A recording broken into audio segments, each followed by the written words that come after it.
Assalamualaikum warahmatullahi wabarakatuh. Alhamdulillahirabbil alamin wa bihi nasta'inu ala umuri dunya waddin.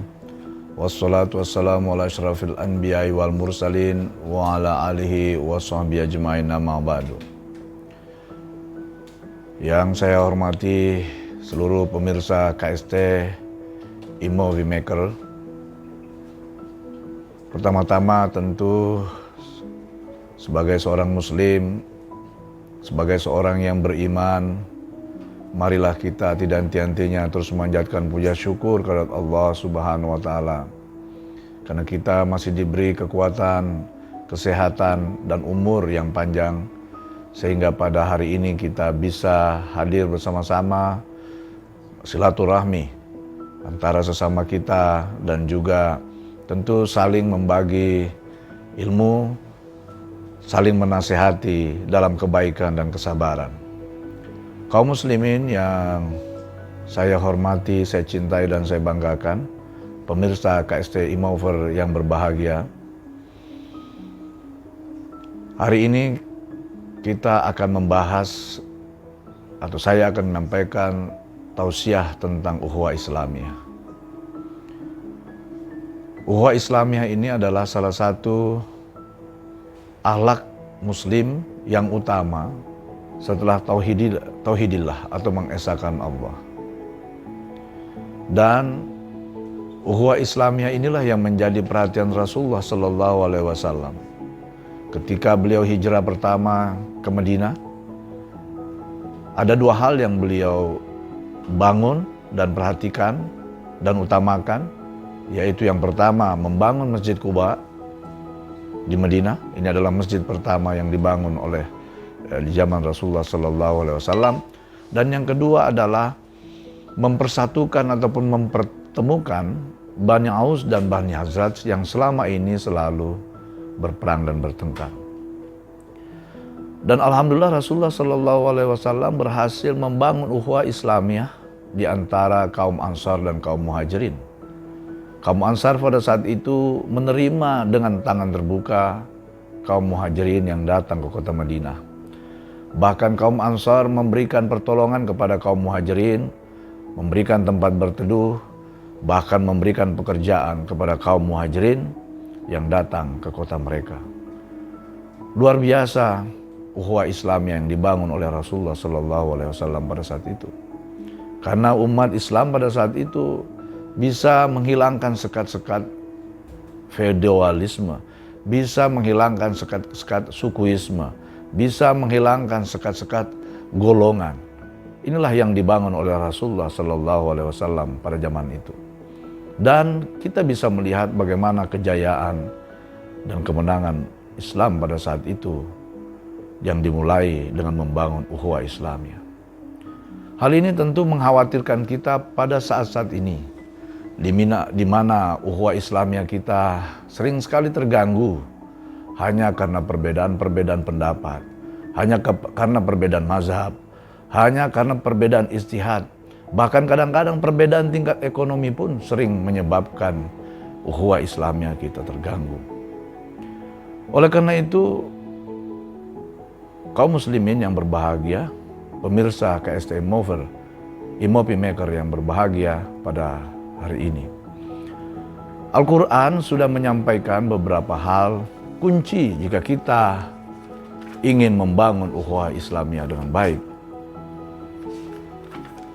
Yang pertama, dalam Al-Quran secara terperinci disampaikan bahwa sebagaimana yang saya sampaikan tadi, bahwa sering sekali perpecahan di antara kita umat Islam itu karena masing-masing bertahan dengan pendapatnya sendiri-sendiri. Mazhab yang satu bertahan dengan pendapatnya, mazhab yang lain juga demikian. Bahkan sekarang pun kami lihat dalam kondisi COVID-19 ini, orang beribadah di masjid pun masih berbeda-beda. Bahkan sering menjadikan perpecahan sehingga akhirnya masjidnya tidak buka. Contoh tadi, satu boleh pakai masker, yang satunya bilang tidak boleh pakai masker. Ada lagi yang satu boleh jaga jarak, yang satu bilang tidak boleh jaga jarak. Inilah yang sering menyebabkan perpecahan kita karena masing-masing berpendapat dan bertahan dengan pendapatnya masing-masing. Oleh karena itu, Allah Subhanahu wa taala di dalam Quran sudah mengingatkan kepada kita, jika kita berbeda pendapat tentang sesuatu hal, maka kembalikanlah kepada Al-Quran dan hadis. Fa in tanaza'tum fi syai'in farudduhu ila Allah wa Rasul. Kemudian jika engkau berbeda pendapat tentang sesuatu, maka kembalikanlah kepada Allah dan Rasulnya. Jadi jangan masing-masing bertahan dengan pendapatnya sendiri, bertahan dengan ijtihadnya sendiri, maka kita kembalikan segala sesuatunya, cari lagi dalilnya di dalam Al-Quran dan hadis. Ini diingatkan kita di dalam Quran surah An-Nisa ayat 59. Yang kedua, yang sering menyebabkan ukhuwah Islamiyah kita yang terganggu, karena kita sering berburuk sangka kepada sesama kita, kepada sesama kaum muslimin kita sering berburuk sangka.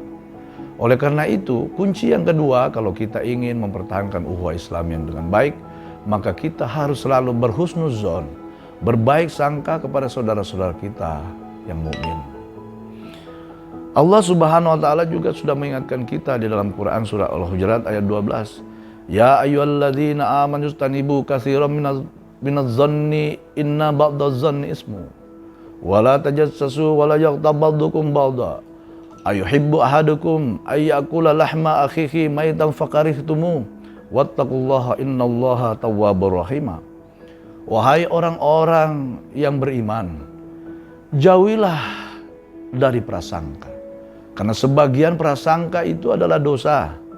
Dan janganlah kamu mencari-cari kesalahan orang lain. Dan janganlah ada di antara kamu yang menggunjing sebagian yang lain. Apakah di antara kamu yang suka memakan daging saudaranya yang sudah mati? Tentu kamu merasa jijik. Dan bertakwalah kepada Allah. Sungguh Allah Maha Penerima Tobat lagi Maha Penyayang. Oleh karena itu di dalam Islam kita selalu dianjurkan untuk berhusnuzon. Dan kalau akhlak husnuzon ini sudah hilang dari pribadi seorang muslim, pada saatnya akan lahir kebencian, ketertutupan, sinisme, bahkan pertengkaran. Lebih baik kita salah di dalam berhusnuzon terhadap sesama kita, terhadap sesama mukmin, daripada berzuzon yang belum tentu benar dan salahnya. Menilai semua sahabat kita yang mukmin itu adalah baik, kecuali sudah jelas tidak baiknya. Kunci yang ketiga yang disampaikan di dalam Al-Quran agar ukhuwah ini bisa terjaga. Yang ketiga adalah tabayyun atau selektif di dalam menerima informasi. Allah Subhanahu wa taala sudah mengingatkan kita di dalam Quran surah Al-Hujurat. Ya ayyuhalladzina amanu in ja'akum fasiqun binaba'in fatabayyanu an tusimu qaulan bijahalah. Fatusbihu ala ma fa'altum nadimin.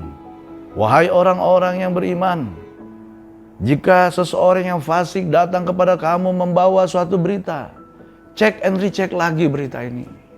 Jangan langsung diterima semua, jangan langsung ditelan semua. Dicek lagi, diperiksa lagi apakah berita ini benar atau salah. Agar kamu tidak mencelakakan suatu kaum karena kebodohan atau kecerobohan yang akhirnya kamu akan menyesali perbuatan itu. Al-Hujurat ayat 6. Jadi di dalam Al-Quran kita sudah disampaikan untuk selalu tabayyun, mengecek informasi. Kalau ada berita yang kita terima, yang kita lihat sekarang ini, kalau ada terima berita di WhatsApp grup, di mana-mana, atau di media sosial yang lain, kita tidak mengecek lagi, langsung di forward, diteruskan kepada yang lain. Dan ini sangat berbahaya sekali, karena ini bisa menjadikan perpecahan, bisa menyebabkan bahkan pertengkaran, perkelahian di antara sesama kita, khususnya di antara kaum muslimin. Oleh karena itu, ajaran Islam mengajarkan kepada kita, jangan mudah percaya terhadap segala berita jelek yang menimpa seorang mukmin, seorang muslim. Lebih baik kita selalu berhusnuzon. Dan juga jangan mudah mempublikasikan aib seorang mukmin yang belum diketahui secara pasti akan kebenarannya. Dan ini adalah merupakan sikap zolim dan tidak islami. Yang keempat, kunci yang keempat yang disampaikan di dalam Al-Quran, kalau kita ingin membangun ukhuwah Islamiyah dengan baik, yaitu tausiah, saling menasihati. Kenapa? Karena memang kita, manusia ini tidak ada yang sempurna. Dan tidak ada manusia yang hidup tanpa cacat. Kehilapan itu adalah bagian dari hidup kita sebagai seorang manusia. Dan orang yang selalu merasa dirinya benar dan selalu merasa dirinya sempurna, tanpa salah dan cacat, itulah awal dari sebuah kesalahan. Manusia mukmin yang baik adalah manusia mukmin yang bukan tanpa cacat dan salah. Tetapi manusia mukmin yang baik adalah jika ia bersalah, ia cepat kembali ke jalan yang benar. Oleh karena itu, di dalam Islam kita selalu diajarkan untuk nasihat menasihati. Bahkan di dalam surat Quran Al-Asr sudah disebutkan, wal asri innal insana lafi khusr illa alladziina amanu wa amilus solihati wa tawasaw bil haqqi wa tawasaw bis sabr. Demi masa bahwa sesungguhnya manusia itu dalam kerugian kecuali orang-orang yang beriman dan berbuat kebajikan atau beramal soleh, dan orang-orang yang selalu nasihat menasihati di dalam kebenaran, dan juga orang-orang yang selalu nasihat menasihati di dalam kesabaran. Jadi Islam sudah mengajarkan kita untuk saling tausiah, saling memberikan nasihat. Sekali lagi saya sampaikan tadi, kita manusia ini tidak luput dari kesalahan dan kehilafan. Oleh karena itu kita juga harus selalu terbuka untuk menerima kritikan, menerima nasihat dari sesama kita. Kita adalah sebuah kesalahan yang besar jika kita selalu merasa sempurna dan selalu merasa tidak pernah bersalah. Oleh karena itu, bagaimana untuk mempertahankan ukhuwah Islamiyah ini?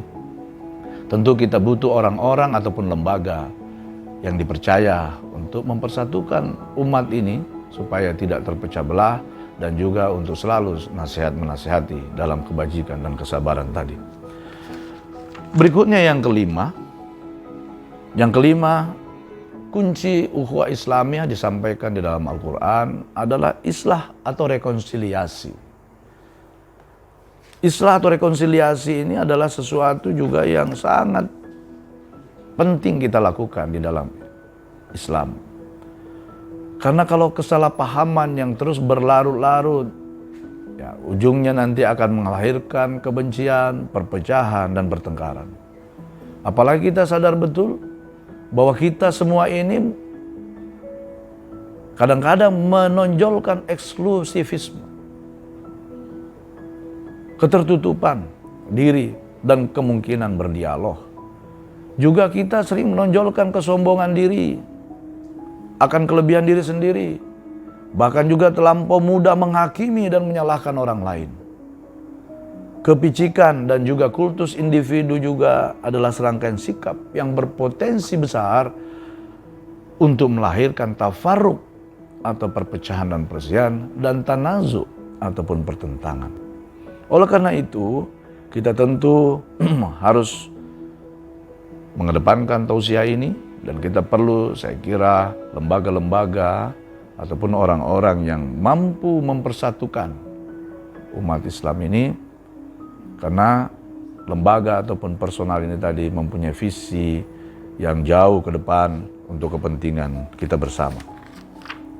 Lalu kunci yang keenam, kalau kita ingin membangun ukhuwah Islamiyah, adalah tenggang rasa.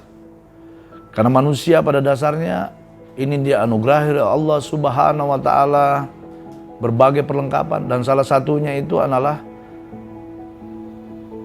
yang membedakan manusia dengan makhluk lainnya itu adalah perasaan. Semua orang ini punya perasaan. Itu adalah anugerah Allah yang diberikan kepada manusia. Oleh karena itu, dan dalam kaitan inilah Islam berpesan agar setiap muslim dalam segala sikapnya senantiasa mempertimbangkan perasaan orang lain. Segala sikap dan ucapan seorang mukmin harus senantiasa dipengaruhi oleh pertimbangan kemaslahatan dan kebaikan bagi orang lain. Jadi mulutmu harimaumu itu sudah benar sebenarnya di dalam peribahasa kita. Kita harus selalu menjaga siapapun dia. Bahkan orang yang paling rendah pun di mata kita, kita juga harus jaga perasaan. Oleh karena itu selalu saya ingatkan juga kalau di teman-teman semua, misalnya membagikan bantuan, ya kalau bisa jangan difoto orangnya, kan orang ini juga punya perasaan, ya, punya hati dia. Oleh karena itu ya menyumbanglah mungkin, tapi tidak perlu memperlihatkan muka orang bersangkutan karena memang ini kita ingin menjaga juga perasaan dari sesama kita, umat manusia ini, sesama kita muslim. Sehingga tentu kita harus selalu yakin bahwa mereka semiskin apapun, sekecil apapun dia, sejelek apapun dia tentu punya perasaan. Oleh karena ini adalah kunci yang keenam di dalam ajaran Islam. Kalau kita ingin membangun ukhuwah Islamiyah dengan baik, jaga perasaan orang lain. Bertutur kata harus kita pertimbangkan baik-baik apakah ini tidak melukai perasaan orang lain. Apakah nanti tidak berdampak kepada orang lain. Sekali lagi, mulutmu harimaumu, oleh karena itu selalulah mempertimbangkan perasaan orang lain. Tenggang rasa, kunci yang keenam di dalam Islam, ajaran Islam kalau kita ingin membangun ukhuwah yang Islami. Yang terakhir, yang ketujuh adalah silaturahmi. Silaturahmi ini adalah hal yang sangat penting. Banyak hal yang bisa kita selesaikan dengan silaturahmi.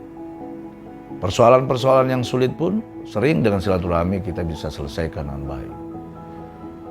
Bahkan banyak hal seperti tadi, tabayun, amar ma'ruf nahi mungkar, tausiah, itu semua bisa dilakukan dengan silaturahmi. Karena silaturahmi inilah yang merupakan kunci yang terakhir dalam 7 ajaran Islam kalau kita ingin membangun ukhuwah Islami.